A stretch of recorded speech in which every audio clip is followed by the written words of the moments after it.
ஆன்மீக சொந்தங்கள் அனைவருக்கும் அன்பான காலை வணக்கம். நாம் நம்மளுடைய சேனலில் தொடர்ந்து நிறைய சுவாரஸ்யமான ஆன்மீகம் சார்ந்த தகவல்களை தாங்க பார்த்துட்டு வந்துட்டு இருக்கோம்.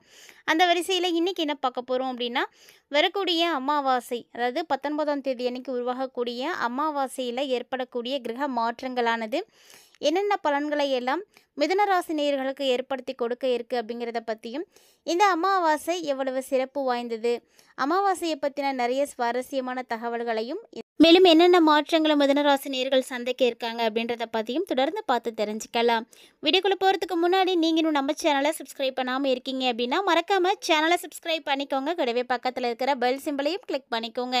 அப்போ தான் நாங்கள் போடக்கூடிய வீடியோக்கள் எல்லாமே உங்களுக்கு நோட்டிஃபிகேஷனை உடனுக்குடன் வந்தடையும். நீங்களும் பார்த்து பயன்பெறலாம். வாங்க வீடியோக்குள்ளே போகலாம். பொதுவாக ஒவ்வொரு மாதமுமே அமாவாசை, பௌர்ணமி ஆகிய திதிகள் 15 நாட்களுக்கு ஒரு முறை வரதுண்டு. இந்த 15 நாட்களுக்கு ஒரு முறை இந்த திதி மாறும் பொழுது கிரக மாற்றங்களும் ஏற்படும். அதனுடைய அடிப்படையில் பார்க்கும் பொழுது நிறைய விஷயங்கள் ஒவ்வொரு ராசிக்காரர்களுக்குமே மாறுபட அடைய ஆரம்பிச்சிடும். ஸோ அப்படி தான் வரக்கூடிய 19ஆம் தேதி புதன்கிழமை அன்னைக்கு இந்த மாதத்தில் அமாவாசையானது நிகழ இருக்குது. இந்த அமாவாசை திதி ஆரம்பமாகக்கூடிய நேரம் எப்போ அப்படின்னா, 19ஆம் தேதி காலையில் 10:28 ஆரம்பமாகி அடுத்த நாள் 20ஆம் தேதி மதியம் 12:31 அமாவாசை திதி முடியுது.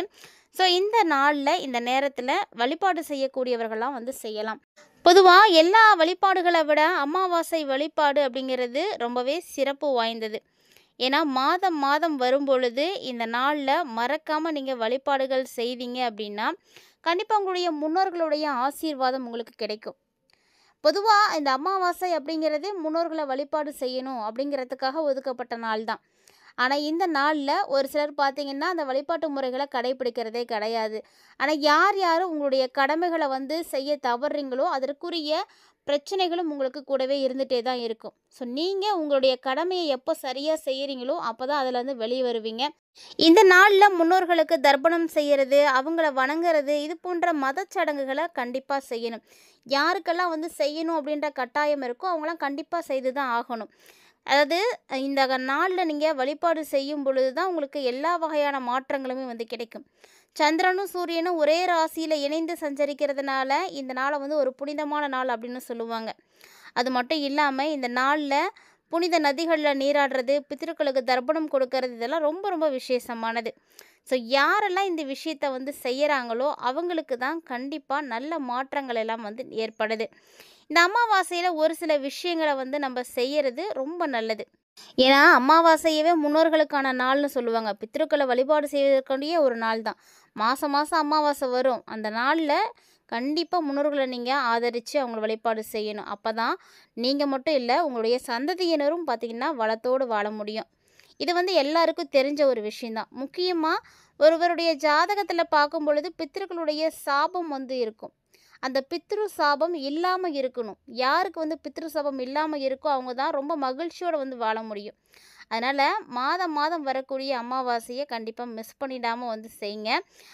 வழிபாடுகள் அப்படின்னு பொதுவாக எடுத்துக்கிட்டிங்கன்னா மற்ற அமாவாசைகளில் நீங்கள் வழிபாடு செய்யலை அப்படின்னாலும் தை அமாவாசை, ஆடி அமாவாசை, புரட்டாசி அமாவாசை இதெல்லாம் ரொம்ப முக்கியமான அமாவாசைன்னு சொல்லுவாங்க. வருஷத்தில் 12 அமாவாசையில் நீங்கள் வழிபாடு செய்யலினா கூட இந்த 3 அமாவாசைகளை மட்டுமாவது விட்டுறாமல் வழிபாடு செய்தாலே போதும் அப்படின்னு சொல்லுவாங்க.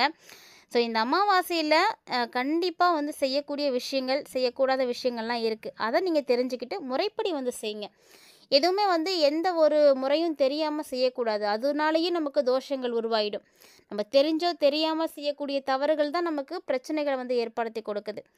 ஸோ இந்த மாதிரி திதி தர்ப்பணம் இதெல்லாம் தர முடியாதவங்களாம் அமாவாசை நாளில் வீட்டிலே முன்னோர்களை வழிபாடு செய்யலாம். கருப்பு எல்லோ இல்லை வெள்ளை எல்லோ கலந்து சாதத்தை காகத்துக்கு வச்சாலே அதுவே உங்களுக்கு ரொம்ப புனிதமானது தான். முன்னோர்களுக்கு திதி அளித்த பலனை இந்த ஒரு விஷயம் செஞ்சாலே கிடைச்சிடும். ஸோ திதி கொடுக்க முடியாதவர்கள் முடிஞ்சவங்களாம் திதியை கொடுக்கலாம். வீட்டில் அதே போல் உங்களுடைய முன்னோர்களுடைய திருவுருவ படங்கள் வச்சுருக்கீங்கன்னா அவங்களுக்கு பூக்கள்லாம் வச்சு தீபதூப ஆராதனைகள்லாம் காட்டுங்க. சந்தன குங்குமம் வைக்கிறது, முன்னோர்களை நினைத்து தினமுமே நீங்கள் காகத்துக்கு உணவு வைக்கலாம். இது உங்களுடைய குலத்தையும் வம்சத்தையும் கண்டிப்பாக வாழ வைக்கும். ஸோ உங்களுடைய குலம், உங்களுடைய வம்சத்தில் யாரும் பிரச்சனைகளோடு இருக்காங்க அப்படின்னா கண்டிப்பாக இந்த விஷயத்தை செய்யுங்க. அமாவாசை அன்னைக்கு மட்டுமாவது கண்டிப்பாக நீங்கள் இந்த சாப்பாட்டை வச்சே ஆகணும். மற்ற நாளில் நீங்கள் வைக்கிறது வைக்காது உங்களுடைய விருப்பம். ஆனால் அமாவாசையில் கண்டிப்பாக வைங்க. இதெல்லாம் நீங்கள் செய்யும் பொழுது அவங்கள போய் நேரடியாக சேரும். ஸோ அந்த அமாவாசையில் முன்னோர்கள் நினைத்து நீங்கள் அன்னதானம் செஞ்சீங்க அப்படின்னா இன்னும் உங்களுக்கு நல்ல ஆசைகள்லாம் கிடைக்கும். ஸோ இது மாதிரி சின்ன சின்ன விஷயங்களை நீங்கள் செய்தாலே உங்களுக்கு நல்ல மாற்றங்கள் கிடைக்கும். ஏன்னா முன்னோரை அவங்களுக்கு உரிய காலத்தில் நம்ம கண்டிப்பாக வழிபாடு செய்திடணும். அப்போ தான் அவங்களுடைய ஆத்மா வந்து சாந்தி அடையும். வருஷத்துக்கு 96 முறை தர்ப்பணம் செய்யணும் அப்படின்னு சொல்லுவாங்க. ஆனால் அது எல்லாத்தையுமே செய்ய முடியாது. அப்படி செய்ய முடியாதவங்க தான் இந்த ஆடி, புரட்டாசி மற்றும் பார்த்திங்கன்னா தை அமாவாசை இதெல்லாம் மட்டுமாவது செய்யணும் அப்படின்னு சொல்கிறது. ஒரு மனுஷன் தன்னுடைய பெற்றோரையும் குலதெய்வத்தையும் முன்னோரையும் வணங்காமல் இருந்தாங்க அப்படின்னா மற்ற தெய்வங்களை நீங்கள் எங்கெங்கே போய் தேடி தேடி வணங்கினாலுமே கூட அந்த பலன் உங்களுக்கு கண்டிப்பாக வந்து கிடைக்கவே கிடைக்காது. தெய்வங்களை வணங்குறதுனால எந்த பலனும் இல்லை. முதல்ல பெற்றோர், அதுக்கப்புறம் உங்களுடைய முன்னோர்கள், அதுக்கப்புறமா உங்களுடைய குலதெய்வம், இவங்கள வழிபாடுகள் செய்யுங்க. அப்போ தான் உங்களுக்கு எல்லாமே வந்து கிடைக்கும். அமாவாசை தினத்தில் எறும்பு, பசு, காகம், நாய், பூனை இந்த மாதிரி வாயில்லா ஜீவன்களுக்கு, ஏழை எளியவர்களுக்கெல்லாம் அவங்களுடைய வயிற்றை வந்து நீங்கள் நிறைக்கிற மாதிரி உணவுகள் வந்து கொடுக்கணும். அப்படி கொடுத்தீங்கன்னா கடவுளுடைய ஆசையும் கிடைக்கும், முன்னோர்களுடைய ஆசையும் கிடைக்கும். ஸோ இது மாதிரி சின்ன சின்ன எளிமையான விஷயங்கள் இந்த அமாவாசையில் செய்யுங்க. கண்டிப்பாக நல்லது நடக்கும். இன்னும் அமாவாசையை பற்றி நம்ம நிறைய விஷயங்களை வந்து பார்க்க போகிறோம். அடுத்தடுத்த பதிவுகளில் தொடர்ந்து நிறைய விஷயங்கள் வந்து கொடுக்கப்பட இருக்குது. கண்டிப்பாக இது எல்லாமே ரொம்ப எளிமையான முறையில் செய்கிற மாதிரி தான் இருக்கும். அதனால் நீங்கள் கவலைப்படாமல் வந்து பாருங்கள். உங்களால் முடிஞ்சதை எல்லாம் செய்ய முடியும். நீங்கள் செய்கிற மாதிரி தான் எல்லா விஷயங்களும் வந்து கொடுத்துட்டு இருக்கும். பெருசு பெருசாக நீங்கள் போய் யாகங்கள் செய்கிறது, பூஜைகள் செய்கிறது, நிறைய செலவு பண்ணுறது, இதெல்லாம் காட்டிலும் எளிமையாக செய்யக்கூடிய விஷயங்கள் நிறைய இருக்குது. அதுவே அதற்குரிய பலன்களை வந்து கொடுத்துடும்.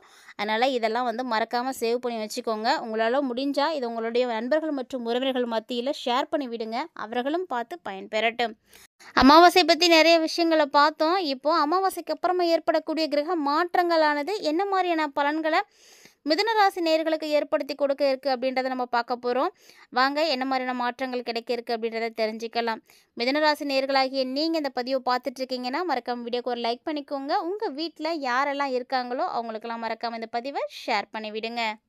நவம்பர் மாதத்தை பொறுத்த வரைக்கும் மிதுனராசி நேயர்களுக்கு மெதுவாக வந்து தொடங்கியிருந்தாலுமே கூட உங்களுடைய மனசுக்கு ஒரு அமைதி கிடைக்கும். உங்களுடைய ஒரு இலக்கை நோக்கி நீங்கள் நகர்றதுக்கான ஒரு தெளிவானது கிடைக்க ஆரம்பிக்கும். ஒரு நல்ல காலம்னு எடுத்துக்கலாம்.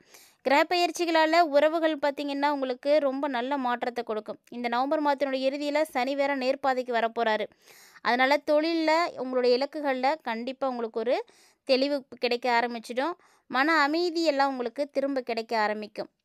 ஸோ மிதுனராசி நேயர்களை பொறுத்த வரைக்கும் நவம்பர் மாதம் கொஞ்சம் மெதுவாகவும் சோர்வாகவும் தான் வந்து ஆரம்பமாகி இருக்கும்.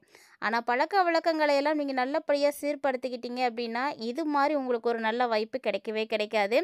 ஏன்னா இந்த காலகட்டங்களில் செவ்வாய் தன்னுடைய பயணத்தை முடிக்க இருக்கிறாரு. அதனால் கடந்த காலத்தில் நீங்கள் எல்லா விஷயங்களையும் வந்து செய்திருக்கக்கூடிய தவறுகளையும் எல்லாத்தையும் சரி செய்யக்கூடிய மனநிலை இப்போ உங்களுக்கு வந்து இருக்க போகுது. வேலை, உடல், மனம், உறவு இது எல்லாத்தையுமே நீங்கள் மேம்படுத்துறதுக்கான முயற்சிகளை இப்போ நீங்கள் செய்யலாம். ஆனால் இது வெறும் திறமையை பெறுவதற்கான காலம் கிடையாதுங்க. உங்களுடைய உயிர் சக்தி எதுக்காக வந்து செலவாகுது அப்படிங்கிறத நீங்கள் உணரக்கூடிய ஒரு நேரம். நம்முடைய வாழ்க்கையில் நம்முடைய வாழ்நாளில் நம்முடைய முயற்சிகள் என்ன மாதிரி செலவாயிட்டிருக்கு அப்படிங்கிறத நீங்கள் இப்போ தான் புரிஞ்சிக்கவே போகிறீங்க. ஸோ இதை நீங்கள் புரிஞ்சுக்கிட்டீங்க அப்படின்னாலே போதும், உங்களுடைய வாழ்க்கையில் ஒரு நல்ல மாற்றத்தை வந்து நீங்கள் ஏற்படுத்திடுவீங்க.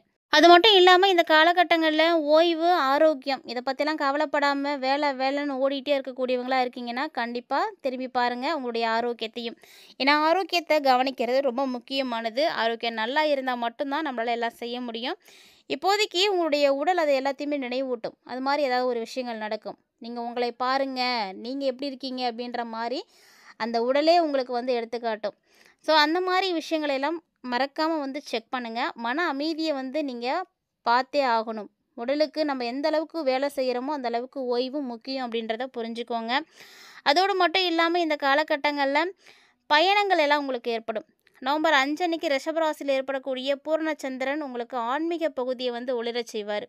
அதனால் பார்த்தீங்கன்னா ஆன்மீகத்தில் உங்களுக்கு இன்ட்ரெஸ்ட் அதிகமாக இருக்கும். சுக்கிரன் பார்த்தீங்கன்னா இன்னும் ஒரு சில காலங்களுக்கு துளாராசியில் தான் இருக்க போகிறாரு. அதனால் இசை, மனம், அழகு இது போன்றவற்றிலெல்லாம் உங்களை வந்து நீங்கள் ரொம்ப இன்வால்வ் பண்ணிப்பீங்க. உங்களுக்கு அதெல்லாம் ரொம்ப பிடிக்கும். நவம்பர் 6 சுக்கிரன் விருச்சிகத்துக்கு வந்து நுழைய போகிறாரு. அந்த டைமில் பார்த்தீங்கன்னா உங்களுடைய மனநிலைமை பார்த்தீங்கன்னா ரொம்ப ஆழமடைய ஆரம்பிக்கும். தனிமையை விரும்பக்கூடிய ஒரு மனநிலை உங்களுக்கு உருவாகும். நம்ம பாட்டில் தனிமையாகவே இருந்துடலாம் அப்படின்னு நினைப்பீங்க. நவம்பர் 18 தான் புதன் மீண்டும் விருச்சகத்தில் வந்து நுழைவார். ஸோ உங்களுக்கான வாழ்க்கையை நீங்கள் சரியாக அமைச்சிக்கிறதுக்கான வாய்ப்புகள் கிடைக்கும். எல்லாத்துக்குமே உடனடியான பதில் வந்து கொடுக்கணும் அப்படின்ற அவசியம் கிடையாது. பொறுமையாக அமைதியாக யோசித்து வந்து செயல்படுங்க. நவம்பர் 21க்கு அப்புறமா உங்களுக்கு புதிய உறவுகள் வந்து மலர ஆரம்பிக்கும். உங்களுடைய ஆழ் மனதில் இருக்கக்கூடிய எல்லா கவலைகளும் போகும். நவம்பர் 27 சனி நேர்பாதைக்கு வரதுனால தொழில் மற்றும் இலக்குகள் எல்லாமே வந்து உங்களுக்கு ஸ்ட்ராங்காக ஆரம்பிக்கும். நவம்பர் 30 சுக்கிரன் தனுசில் வந்து நுழைவார். அதனால் காதல், நம்பிக்கை இதெல்லாம் உங்களுக்கு திரும்ப கிடைக்கும். இந்த மாதம் முழுக்க முழுக்க நீங்கள் உங்களுடைய நிழலை எதிர்கொண்டு அதிலேருந்து வெளிச்சமாக வந்து மாற போகிறீங்க. ஸோ இப்போ வாழ்க்கையோடு நீங்கள் ரசித்து பேச தயாராக இருந்துக்கோங்க. இனி கிடைக்கக்கூடிய எல்லாமே உங்களுக்கு சந்தோஷம் மட்டும்தான். ஸோ இந்த நவம்பர் ரொம்ப அற்புதமாக அமைஞ்சிருக்கு அப்படின்னே சொல்லணும். மிதுனராசி நேயர்களுக்கு நவம்பர் மாதம் அமாவாசைக்கு அப்புறமா என்னென்ன விஷயங்கள் மாறப்போகுது அப்படின்றத பார்த்துருப்பீங்க. ஸோ வீடியோ உங்களுக்கு பிடிச்சிருக்குன்னு நினைக்கிறேன். ஒருவேளை இந்த வீடியோ பிடிச்சிருந்தது அப்படின்னா லைக் பண்ணுங்கள், ஷேர் பண்ணுங்கள், மறக்காமல் கமெண்ட் பண்ணுங்கள். இது மட்டும் இல்லாமல் இது போல் நிறைய இன்ட்ரெஸ்டிங்கான தகவல்களை எல்லாம் நீங்கள் தொடர்ந்து பார்க்கணும் அப்படின்னு விருப்பப்பட்டீங்கன்னா மறக்காமல் சேனலை சப்ஸ்கிரைப் பண்ணிவிட்டு ஃபாலோ பண்ணிக்கோங்க. மீண்டும் மற்றும் ஒரு சுவாரஸ்யமான ஆன்மீக தலைப்பில் சந்திக்கலாம்.